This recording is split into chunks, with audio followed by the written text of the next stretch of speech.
Well, I'm excited to be one of the first talks that is going to discuss the effects of carbon on individual organisms and how those can amplify up throughout the entire ecosystem. Um, so what I'm going to discuss really doesn't have that much to do with sharks, but I really like this picture. Um, yeah, it's great, isn't it? I mean, it's very cool. That's a great hammerhead. Anyway, I'm going to be talking about ocean acidification, what causes it, what acidification affects, and how we can mitigate those impacts. So I just want to take you on a little brief outline on the spiritual journey we're going to take together. First, we're going to start off with the carbon cycle, which I'm sure a lot of us understand. I'm just going to give a little brief overview and how that carbon, when it gets to the ocean-atmospheric interface, influences acidification. I'm going to carry on and talk about a case study that's a little near and dear to my heart, and that will open up a discussion towards coral bleaching, which is a pretty pressing issue in the marine ecosystem. And of course, like everything else we've talked about today, how can we go forward from that? What you see on the left here is a petroprod, which is a small shelled organism that forms the base of the food chain. If you wanted to equate it to something on land, you could talk about grass or any microorganism that helps the grass thrive. The zooplankton is really the base of the ecosystem, and if they weren't able to function properly, which we'll talk about in a second, the effects would really amplify up and affect all the other animals. So here's the carbon cycle, and we can see just from the plants over here on the right that when we burn fossil fuels, we obviously emit CO2.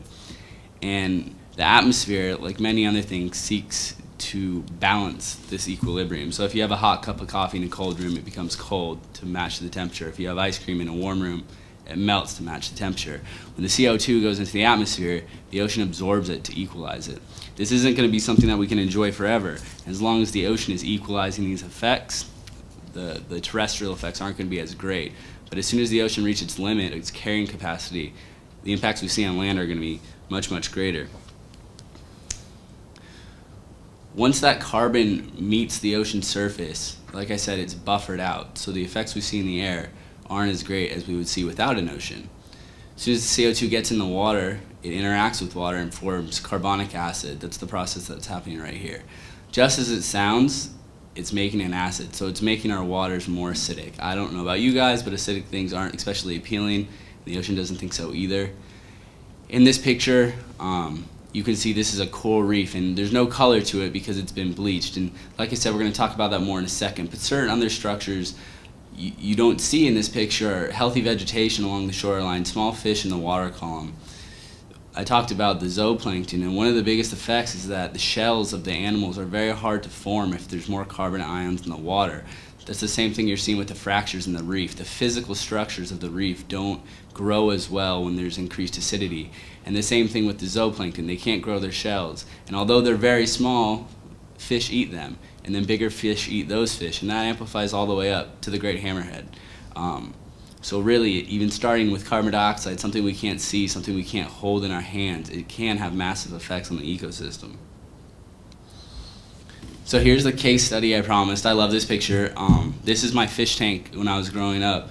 I got into saltwater fish when I was like 14, and I went to the fish store, and I was buying an old pump, and the guy asked me if I wanted to work it off over the summer. I said, of course. I didn't know what I was getting into. One of my first jobs was smelling snails to see which ones were dead.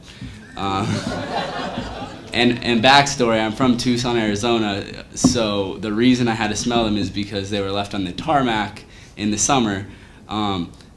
So it was pretty easy to tell which ones were dead. I'll leave it at that. But like I said, I worked there for a while. I got some real jobs later on, but I probably stayed there for 4 or 5 years. And in that time, I probably only brought home like $50. And that's because all my money went straight back into getting my fish tanks. I had like 7 fish tanks in the family room, like 4 fish tanks in my room. It was crazy, and I'm sure my parents are very glad that I'm gone. But just going through these corals and how much they meant to me, and just looking at a money standpoint for such a small little fish tank. I mean, these corals on the bottom here, and like that are out on the rocks, are hundreds of dollars each. If you look on this next slide, these little polyps right here, they're called green torches. For retail, it's about $35 for that size. I'm gonna go back to that picture. All of these are those polyps, and I grew those, and it took years and years and years. Lots of money was gained from growing those. And just like when a child grows and they need calcium for their bones, corals need the same thing. In the ocean, it's an open system, so you don't need to replenish it, but you need to dose it for a fish tank. So you need to add chemicals. And it's an intensive process, and it was during the December when I was graduating, there's finals, and my brother was getting married, so I just added a supplement to the water that automatically released as time went on, so I didn't have to worry about it. But what happened was it dissolved too quickly, and the pH dropped so fast. No matter how many water changes I did, the effects were so prolonged that I couldn't save any of the corals. Literally thousands of dollars of money I spent through working, through my time, and through growing new corals were just down the drain. And the same thing with the fish. Like this fish right here, someone offered me $500 for this fish once. So these were expensive animals, and like I said, it's all going to come back to money, but it was all gone because the water got too acidic and nothing could really thrive. So the coral bleaching, why does it happen? The algae that gives the coral the colors called zooxanthella, and you can see right here this coral's white on the left and the original color on the right, and the color is the algae. So as the pH drops, the algae is either expelled or it dies. If the coral, which is like a plant, can't use photosynthesis to grow, it's not going to be able to survive. They can capture those little small animals in the water column, but most of their energy comes from photosynthesis. So not only does the pH kill the algae, make it bleach, but it can also impact the structure, like we looked at with the first picture. The reef can't form as well. So what does that all mean going forward? Why am I talking about this at a natural gas symposium? It's obviously a clean fossil fuel, and I put it in parentheses because I would love to see renewables instead of natural gas. I hope no one throws anything at me for saying that. But what's the benefits of protecting the corals? And it's not explicitly the corals, but any sort of reef ecosystem. This could go up to oysters and things like that as well. But first of all, they buffer storms, so they're going to provide protection for us. If the corals aren't there, you're going to have to pay more to restore after a storm, so there's money. Ecotourism, people going scuba diving, people fishing, more money. There's more habitat and more diverse areas, more money. The effects goes on. If you have a properly functioning food web, you're going to make sure all the levels of animals are consistent. Like I said, if you take out those tiny, tiny, tiny animals at the bottom, the effects are going to go all the way up. It's easier to think about if you go from the top down. So if you took out that great hammerhead shark, whatever it eats, let's say a redfish, their population is going to boom, which is awesome if you like to catch redfish. But that's until the food that the redfish eats is completely depleted, and then their populations are going to crash and everything goes into havoc. So it's really important to keep these in store, or else the consequences are going to be pretty drastic.